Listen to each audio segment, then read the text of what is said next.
right. Well, good morning, good afternoon, everyone, and welcome to today's Exploring by the Seat of Your Pants event. My name is Joe Grabowski, and I'll be your host for today. We are racing towards the end of January and a busy month of February coming up. We still have lots of stuff coming your way next week, so do head to exploringbytheseat.com to find all the events that we have coming up and tune in with your classrooms. And then we're really excited, February, for the 11th year straight. We're kicking all the men out and hosting women in science, exploration, adventure, and conservation. We've announced a bunch of those events already up on the website, and there's a whole lot more to come. So check those out and start signing up with your students. Today, we are going back into the field. It's pretty much our favorite thing to do here at Exploring by the Seat of Your Pants. Anytime we can go out in the field is always a good time for us and a good time for classrooms. And the more remote, the better. And it's hard to get much more remote than Sable Island. So for classrooms who have no idea where Sable Island is, I'm sharing my screen here. We've got a map here in North America. We can see Canada. Let's start zooming in here towards the Maritimes. Out on the East Coast, we find Nova Scotia. And then if we go off the coast, we start to see this little bit of sand, this little crescent, this half moon, or not half moon, but crescent moon sand here. This is Sable Island. So this is where we are beaming live from today. We would not be able to do this without our textbook size, one of our textbook size satellite units, which is giving us connectivity out there in the field. So who are we meeting out there in the field? Well, let's find out. We are going to meet Damian Lidgard. He is going to be our guide. He is an aquatic biologist with Fisheries and Oceans Canada. He works with the Maritime Seal Research Team on Sable Island. It's home to one of the world's largest gray seal colonies and some other cool inhabitants who we're hopefully going to meet in this call as well. Damian's been studying marine mammals for over 25 years, and he's visited Sable Island every year since 1996, both as a seal scientist and a wildlife photographer. So let's see if we can bring Damian in here with us from backstage. Hey, Damian, how are you? Good. How are you? Good, Damian. It is great to have you from Sable Island with such a clear connection today. Yeah, it's few issues compared to Wednesday, but so far it's working well. All right. Yeah, excellent. good to be here. Perfect. Well, I think maybe the first thing to do, Damian, like we started off last time when we had classrooms in the morning with us, tell us a little bit about you and why you're on Sable Island right now. Yeah, so I'm a biologist and I study marine mammals, and started my career a long time ago in about 92, and I worked at Dalhousie University in Halifax for a while after my PhD. Which I did on Sable Island. So that's how I was first introduced to Sable Island as a student back in 96. And then after working at Dalhousie, I moved over to Fisheries and Oceans Canada, who I'm presently employed by as an aquatic biologist. And I continue to come out to Sable to work with the Grey Seal program. And right now, we're basically towards the end of the grey seal breeding season. And so we come out here every year, December through to late January to study the seals. So Damian, give us an idea of, just how many seals come to Sable Island this time of the year. Yeah, so Sable Island is the world's largest single breeding colony of grey seals. So the UK also has lots of grey seals, but Sable Island is around the same population size as all the seals in the UK. So it's around close to 400,000 seals. During December, January, there's around 70 or so thousand pups that are born here on the island. So it's a large population. And in fact, this year we're doing an aerial survey of the colony to work out just how many pups are being born here. So we do a survey about every 5 years or so. And so this one will tell us whether or not the population is increasing, stable, or whether it's decreasing. All right. Well, Damian, I can't resist anymore. Before we get to more questions, let's take a little look around and let's see what you're seeing around you. Yeah. So right now I'm in a place called the Legal Crossing. So it's a kind of a flattish area where we can cross the island. So the island here it's not very wide at all, maybe a kilometre or so. You can see the big dune there, and you can also see some horses there. The sun has just come out. So there's some horses there. So there's, in addition to the seals, there are a population of wild horses out here that have been out here for since the 1750s. So they were brought out here in the 1750s, and they've managed to survive on Sable. I did have some horses behind me, but they've since moved. These horses were used actually for when people lived on Sable Island. They used them to carry equipment around for because there used to be life-saving stations on the island because of a number of shipwrecks occurred around here. And so there used to be life-saving stations on the island to be able to help those that were shipwrecked. And the horses were used to move equipment around. And then as people started to leave Sable, the horses were no longer obviously needed, and they got legal protection in the 1950s. So now you're not allowed to touch the horses or go within 20 feet of them. And so they're so they're basically a totally wild population, right? We don't interfere whatsoever. So they find their own food, they find their own shelter, they find their own water, and the population is around 500 at the moment. All right. Really cool. What a beautiful spot. We talked to you last time and you mentioned, wildlife photography is an important thing for you. And you've just been so busy with the seals. You haven't had a lot of time to get out and do that. Do you think you'll be able to squeeze a little time in before you head out? Yeah, things are really slowing down now.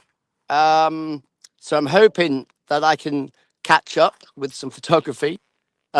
We are due to leave on Tuesday, but there's a big storm that's coming up from the States, which is going to impact our travel dates. So we're very unlikely to be leaving on Tuesday, so probably Wednesday or Thursday, or maybe even later.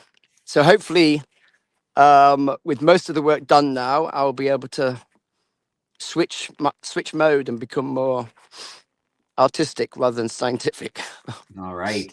Well, we can't discount the science. So tell us a little bit, Damian, about what it's been like, the last month, what you've been doing out in the field. Yeah, so it's been a very busy field season. So as I said, we had an aerial survey. And we had an aerial survey that occurred a week or more ago. Now I'm losing track of time. So when that happens, we have a plane that flies over the island and takes thousands of images of the island, and that captures all of the seals that are on the island, and then including the pups. And then we take those images and count all the pups in the images, and that helps us to determine how many pups are born on the island. And then from that, we can work out what the population size is. So that's something that's been going on. And we also have females out here that we've been following for several decades. We follow them every day. So once they arrive on the island, we go and find them, and then we follow them from the time that they give birth to their pup to the time that they wean their pups. So females nurse their pups for about just less than 3 weeks. And then after that, they mate with the male, and then they go out to sea, and then the pup is left on its own to fend for itself. So if you can look over here, there's one right behind me actually. There's a little what we call them weaners once they've been weaned, and so that chap is probably close to 4 weeks. He's starting to lose his white coat, which we call the lanugo.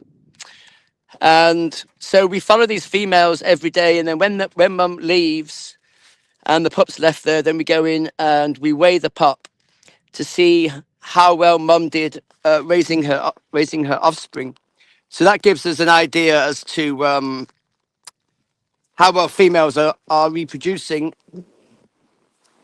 and also we can keep track of females from year to year. So we can work out, how many times does a female have a pup. So how many pups does she have? We can look at lifespan of females. So this gives us lots of information which we need to work out what the population size is.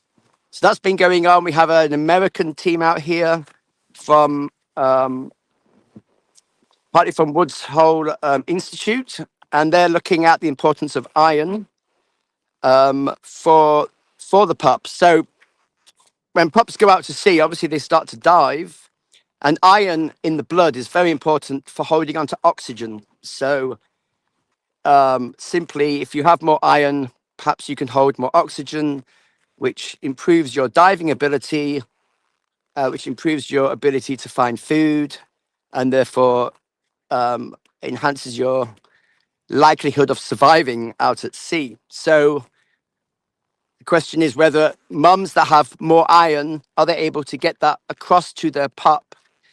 And then does the pup then use the iron to develop bigger oxygen stores for diving? So that's a project that's been going on for a number of years now.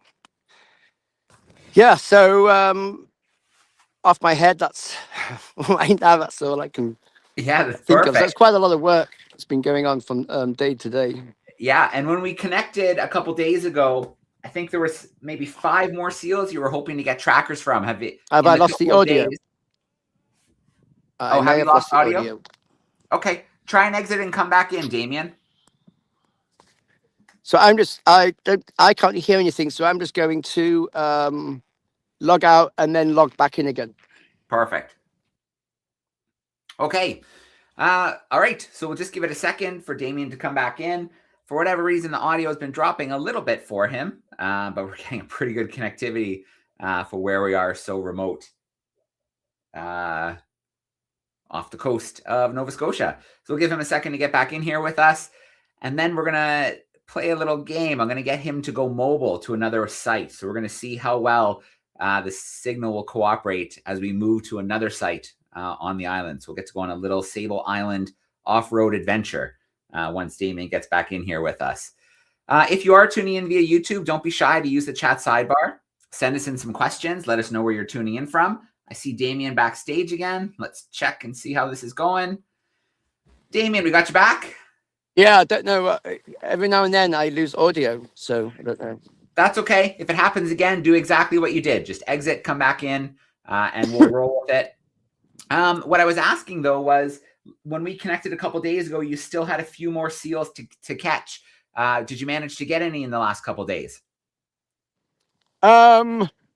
No, I think we're pretty close now to having them all caught. That's the other project I forgot about, is that in July we put instruments on 20 animals, so 10 females and 10 males, and they each has a satellite transmitter, so we can follow their movements out at sea. And they also have an accelerometer, which is like a little Fitbit, which records the movements of their body at a very high sample rate, and that allows us to figure out what types of behavior they're doing. So, for example, if they're underwater and their heads are moving very, very quickly from side to side, that probably means that they're foraging.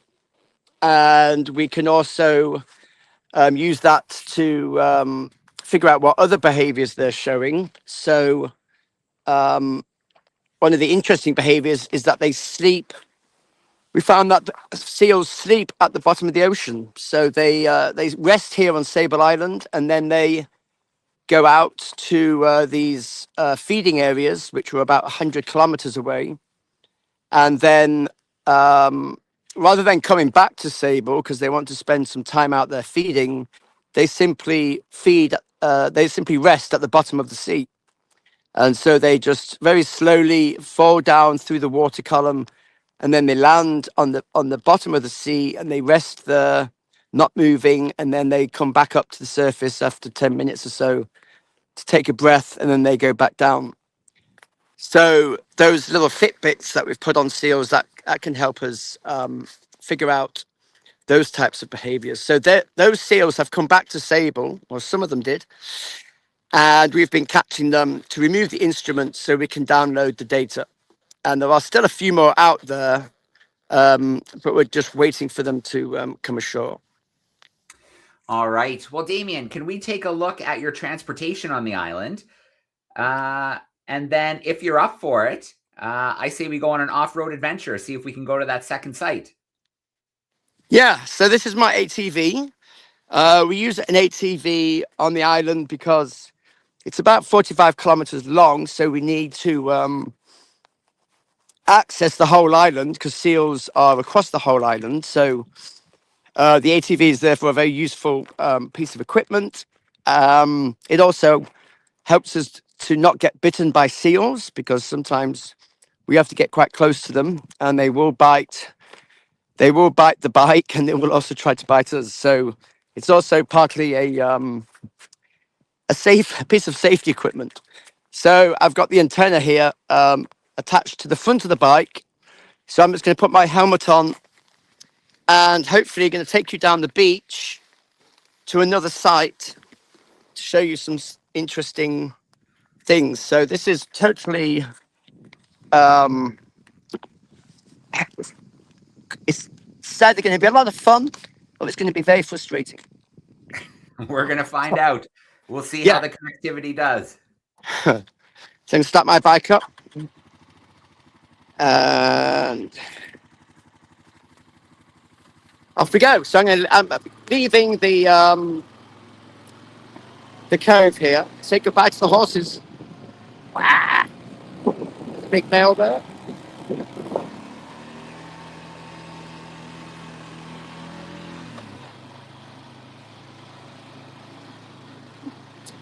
So I'm just holding my phone with my hand, so it might get a bit wonky. That's okay. It's a great view so far. Yeah, it seems to be holding up. The connectivity high. It's also starting to rain. So that's interesting.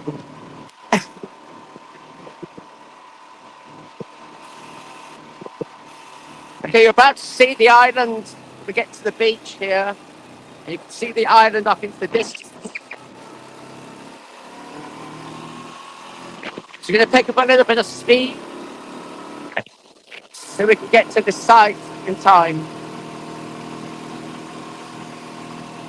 So we're heading down, we're on the North Beach right now, and we're heading west.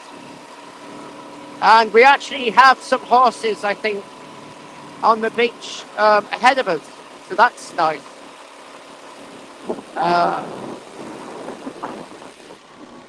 I just have to make sure I don't fall off my phone. Yeah, stay on if you can. That would be good.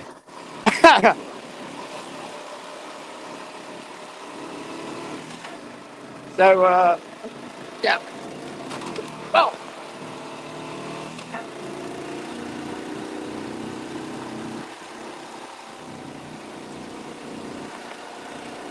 So I'll pause a little bit here because we've got some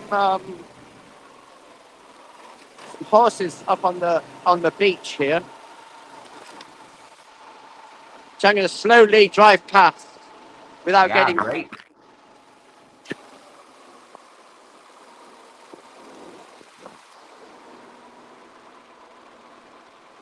Looks like a young one there. Yeah, there's a few young ones, but that one there is a young of the year, so that one would have been born this year.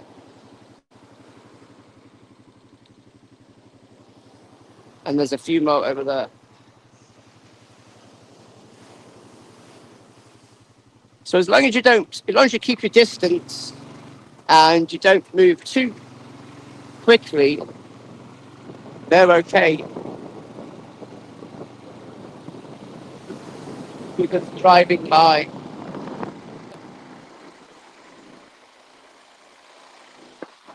All right.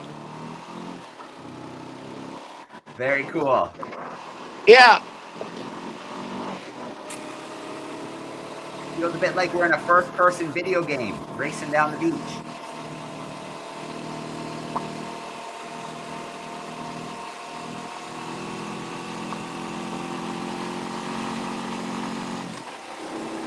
So we're almost at my little spot.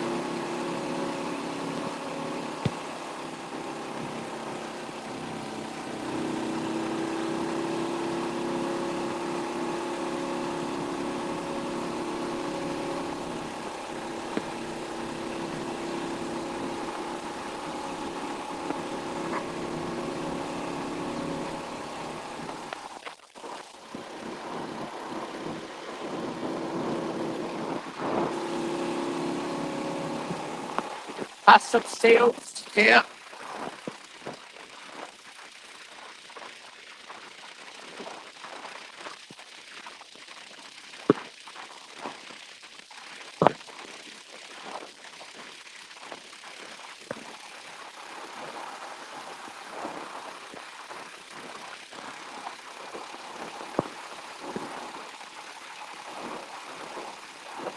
So driving about 45 kilometers an hour.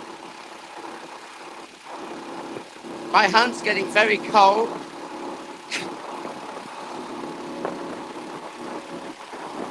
And we're just coming up to this little cove that I'm going to go into. Perfect.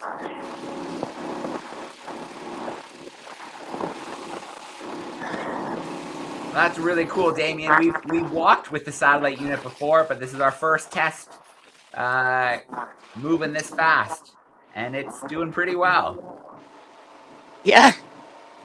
So there were horses in this little cove, and you can see them now.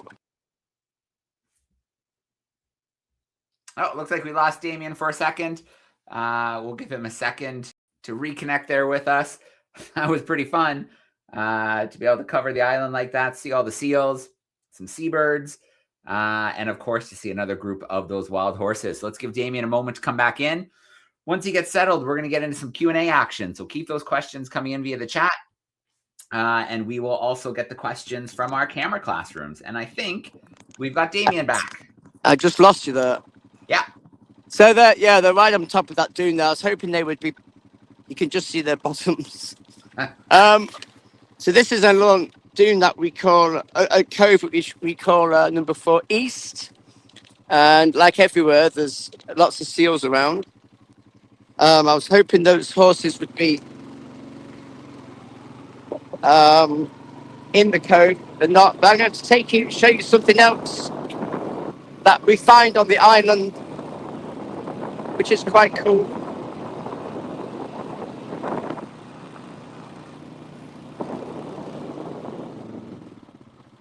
So stop this noisy bike. So I said that there's a lot of shipwrecks on the island, particularly through the 1800s, and there's one right here, which we found this year, became exposed. And so that's pretty cool. A lot of these ships have been dated to the 1800s. And they're sort of scattered across the island, and after a storm, they will appear from underneath the beach, and then sometimes they disappear again. They go back under again. So this one just came out this year when we came here in December. We found it. So that's pretty cool. Yeah, absolutely. What do you think, Damian? Should we start grabbing some questions from our classrooms? Yeah. All right, perfect. So I'll grab a first question here from YouTube. Then we'll start grabbing some camera classrooms. We'll kind of just go back and forth. Maybe I'll do a couple from YouTube while we're here. I've got some grade 6s in Kitchener, Ontario, and they want to know about how far is Sable Island from mainland, from Nova Scotia? It's about 300 kilometers southeast from Halifax, where I live. The closest land point, I think, is Canso, further north, and that's about 160 kilometers or so. So it's quite far from the mainland, and it's very close to the continental shelf. Okay. I've got James hanging out with us. James is in Texas, and James wants to know, you can't get within 20 feet of the horses, but what would you do if they started coming closer to you? Yeah, but they are curious up to a point, and then they get a little bit nervous, and then they back off. But basically, if the horse starts coming towards you, it's up to you to maintain that distance, so you have to back off. They really are very shy and timid, and so they really don't come that close. And if you make any sudden movements, they move away. So you have to be very when you're observing them, you just have to sit and be quite still, and then if they start coming over, you just have to move away. All right. Let's start seeing some smiling faces here in classrooms from really all over the place joining today. So I'm going to start with some 4th graders hanging out with us. They're joining us in Ontario, Mr. Dunn's crew. Let's get them in here front and center. Hey, 4th graders, how we doing? Hello. Hello. We're doing good. Hello. Okay, Kaden, go ahead and ask your question. Why do seals go to Sable Island to breed? That's a great question. So there are spots along the coastline of Nova Scotia where they also breed, but grey seals like to breed in places that are far from people, from humans. They don't like to be disturbed. So Sable Island is a perfect spot for that because it's so far offshore that there's basically very, very few people that are going to come here and disturb them. So that's why they come to Sable, and that's why it's such a big colony. It's also quite a big island, and there's lots of spaces for them to rest on the beaches. And it's also quite close to food too, so they can feed quite close to Sable as well. All right. Great question to get us started. We have another one there that we can grab. Okay. Emma, go on up and ask your question. Yeah. There we go.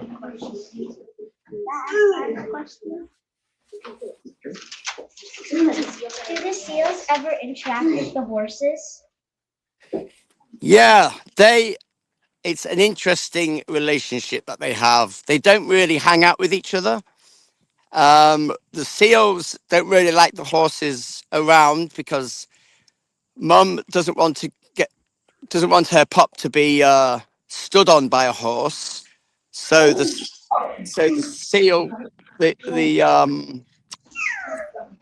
so Mum will kind of growl at the horses, but then I think sometimes the horses play with the seals because they come up close, then the seal will growl, then they back off, then they come back again. And so it can be a little comical. Cool. All right. Grade 4s, great questions to get us started. We'll try and visit one more time before we log off. We've got a crew, the Meadow, joining us. Where are you joining us from today? We are from Ennismore near Peterborough in Ontario. Perfect. All right. Hey, crew. Hi. Say hi. Hi. Okay, Nate, you want to ask him your question? Look here. Ask him your question. How fast do seals go? Great. How fast yeah. Yeah. They can move pretty fast out at sea. There's a little shot. around 1 or 2 meters per second.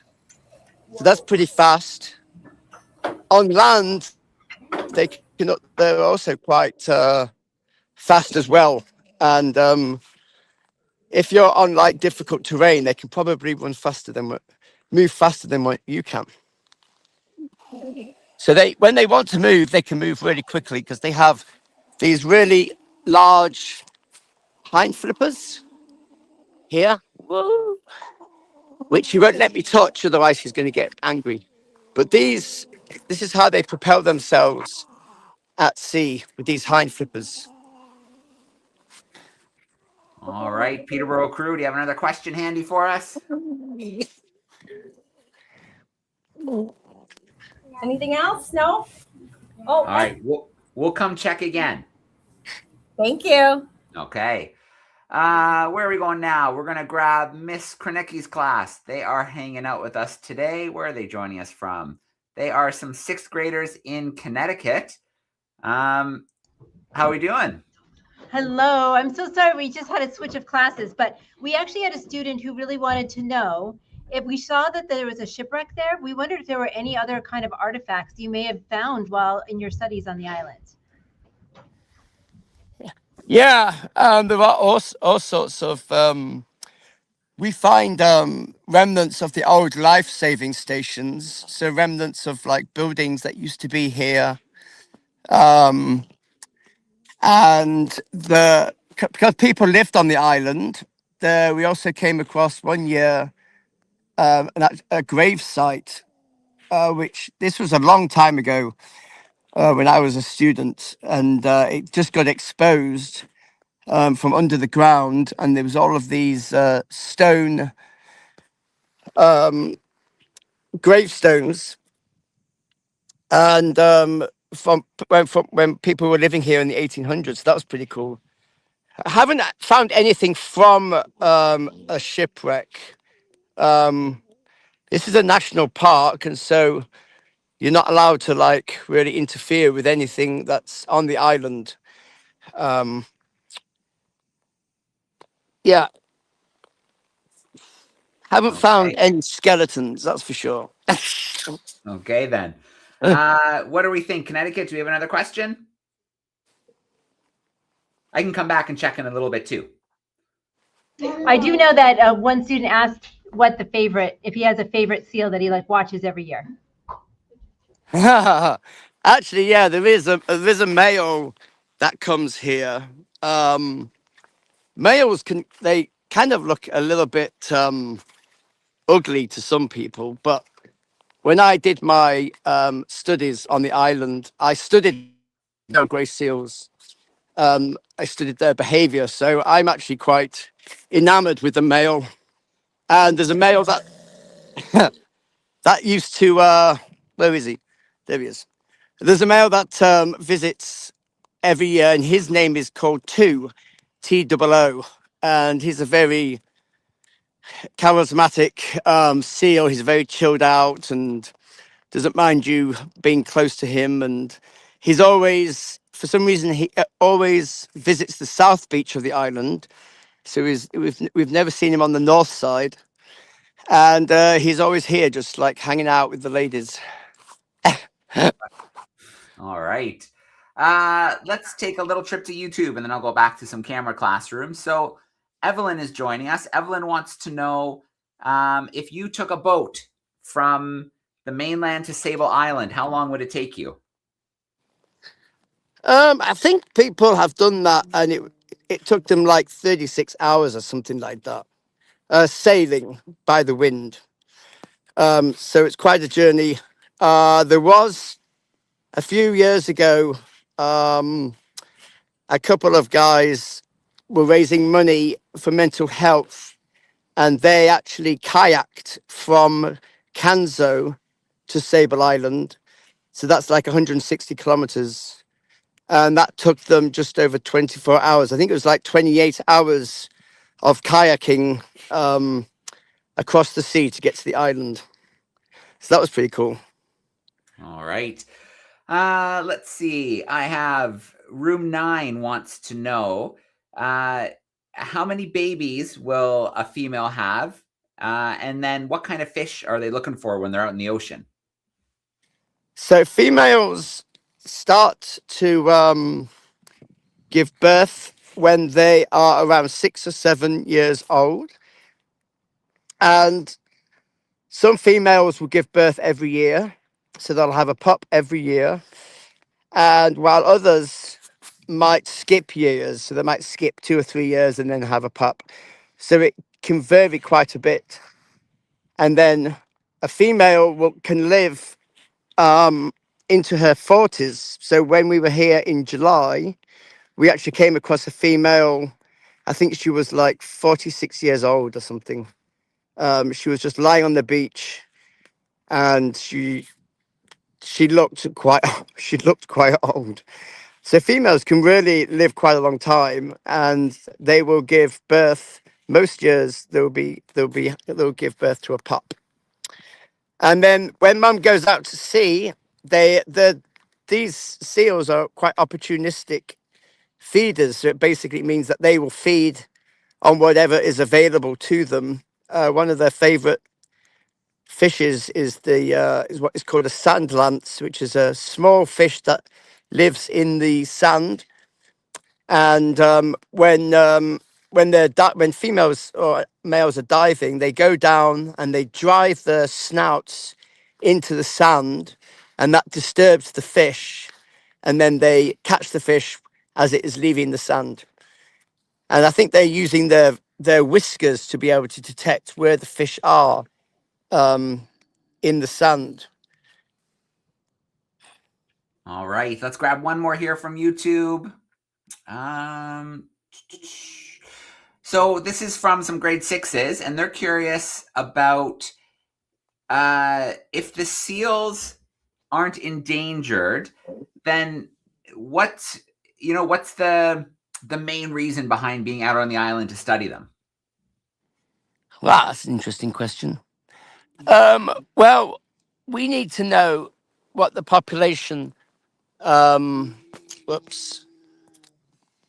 need to know what the population size is, and we need to keep track of that in case the population starts to decline. And also, this female is getting quite angry. So we have to be out here to be able to look at how often females are breeding, and how successful they're being, and how long they're living for, and how many pups are born. So that can help us keep track of what the population size is doing. So we've noticed with this population that it did increase greatly during the 1980s. It was a very fast growing population. But now we're starting to see that the population is starting to decline, possibly decline. We're not 100% sure. That's why we're doing this aerial survey, just to see what the population is doing. But it's sort of reaching what we call it the carrying capacity of the environment. It's basically how many seals can the environment hold, and when the population gets to that size, then you start to see the population get smaller, because there's simply not enough food for all of the seals that are here. So that's one of the important reasons for why we come here to study them. Okay. Let's get some camera action here again. Miss Barha's crew is hanging out with us today. How are we doing, Miss Barha's class?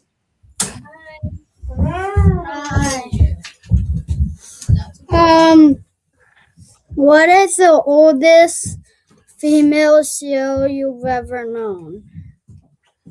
Yeah, well, I think it was the one that we came across this year in July. She was about 46 years old. So that's quite remarkable for an animal. And the fact that she would have been pregnant and would have been nursing offspring for most of her life. So that's quite a burden to have. So yeah, so I think 46 is pretty old for a female, and the males they might live until about 30 into their early 30s maximum, maybe high 20s. They have a shorter life. And what we're seeing right now, Damian, is that baby hoping to nurse? Would it still be nursing at this stage? Yeah. So that pup is about he's like maybe 2.5 weeks old. He's a male. I can now see that he's a male. They call like that to kind of get mum to roll over so that they can start to nurse. So yeah, for sure he's still feeding, but he's getting quite big. So mum's not going to be around for much longer. All right, Miss Barha's crew, do you have another question for us? Where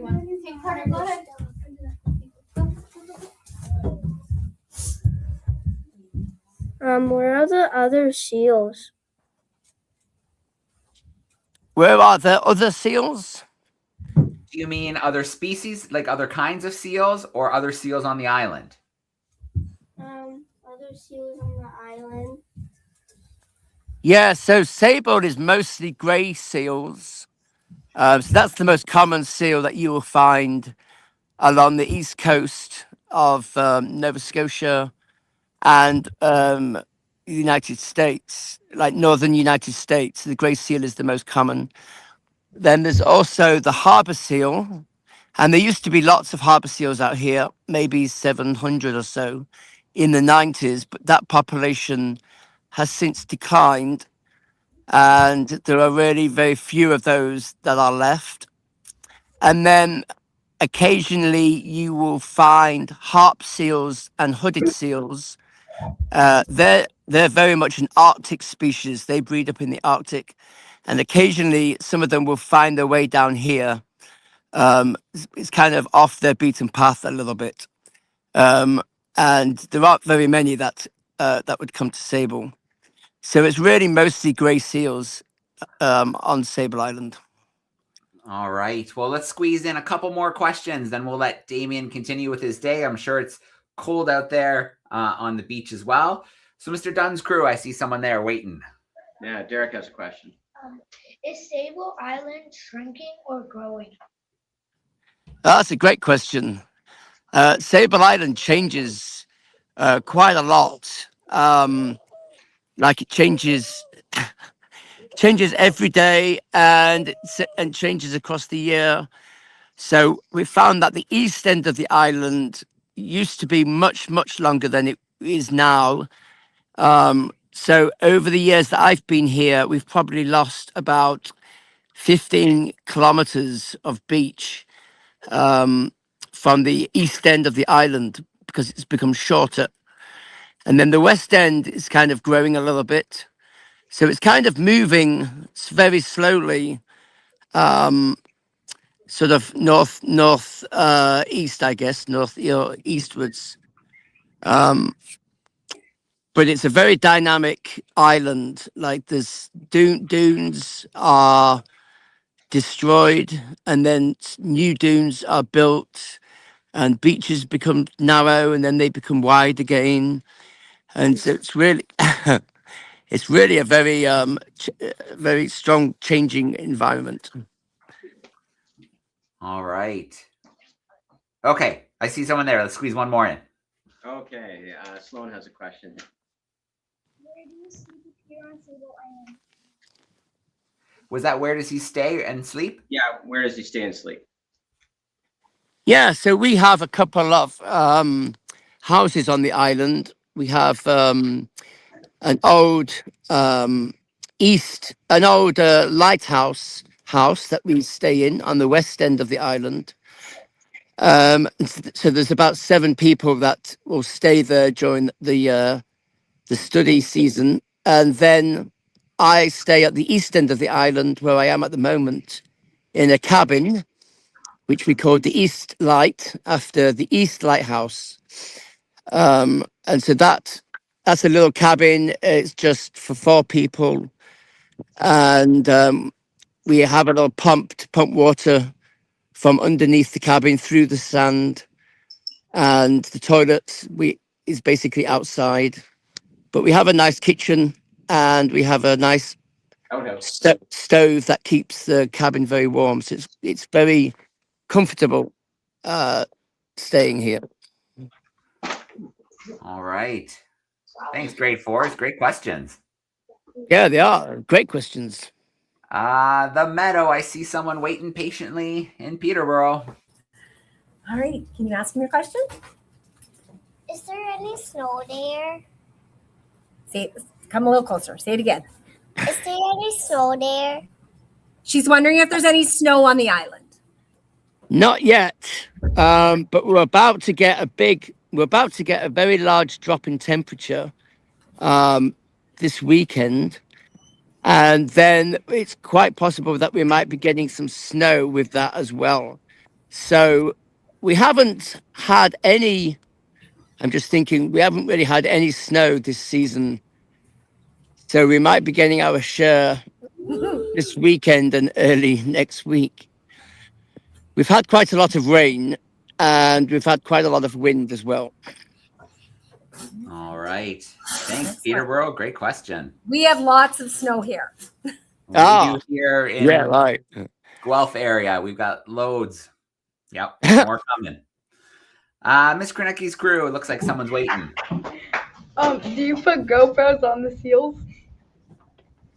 Yeah, so when some researchers come out here, and they often bring a GoPro to be able to record what the seals are doing and just to be able to record the work that they're doing on the island. We also put, we don't put a GoPro on the seals, but we have put video cameras on seals. And so we would come out here in November and catch the seal and then attach this camera to them. And then the camera operates for about 10 days because it needs a lot of battery life.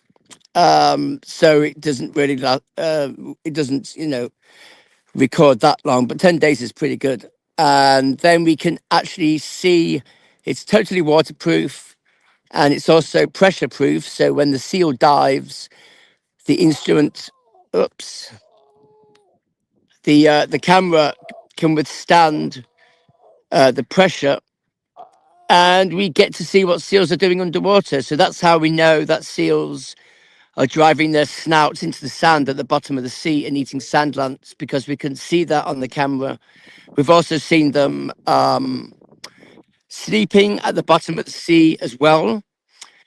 And I'm actually going through some of the camera footage, and there was one interesting part was where I saw a shark swimming in across the surface just as the female was coming up to take a breath, and she slowed right down when she saw the shark. She slowed right down, and when the shark disappeared, she went up to the surface, had a quick breath, and then she very, very quickly swam down again to make sure that the shark wasn't going to find her.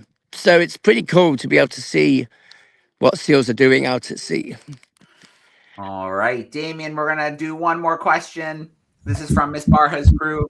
Final question coming your way. How do horses survive in the island? Can you say that again? How do horses survive in the island? The horses, yeah. Well, they're very, very tough. It's actually quite remarkable that they have been able to survive out here. They know where, when it's very, very windy and wet, they know places where they can go to get shelter from the wind. They also have lots of grass out here and other plants that they can feed on. So they have lots of food. And then there are ponds, water ponds, like freshwater ponds across the island that they use for water, for drinking water. So particularly at the west end of the island, there's quite a few ponds. And so they have everything here to survive. And they have very thick, fair coats. So that keeps them really warm during the winter months. and then they shed their coat in like May, June time, and then they get the summer coat, which is less thick. So yeah, they've done remarkably well. The population is doing better now because the climate is warmer.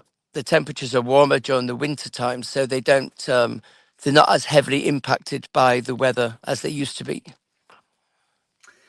All right. Well, Damian, I'm going to start off with a huge shout out today to our classrooms. As always, whether they're on YouTube or tuning in camera spots, they always have such great questions. And of course, we really appreciate them hanging out here with us. So thank you so much for that. And Damian, day 2 of braving the wilds of Sable Island for us. I can't thank you enough. It's been a lot of fun. Both days, and both very different experiences. So thank you so much for the work you're doing, but also for taking a little time for the classrooms. No, it's great. I enjoy doing it. It's great that I can show this place off to people who haven't been here and haven't seen this place. So it's especially kids. All so right. It's good. Yeah. Well, speaking of those kids, let's bring them in from backstage. If you guys want to get nice and loud, a big goodbye and thank you to Damian, to the Peers, to the horses. Thank you for being with us live today. We hope to see you joining us over the coming weeks, and we are going to sign off for now. Thanks, everyone. Thanks, Damian. Thank you.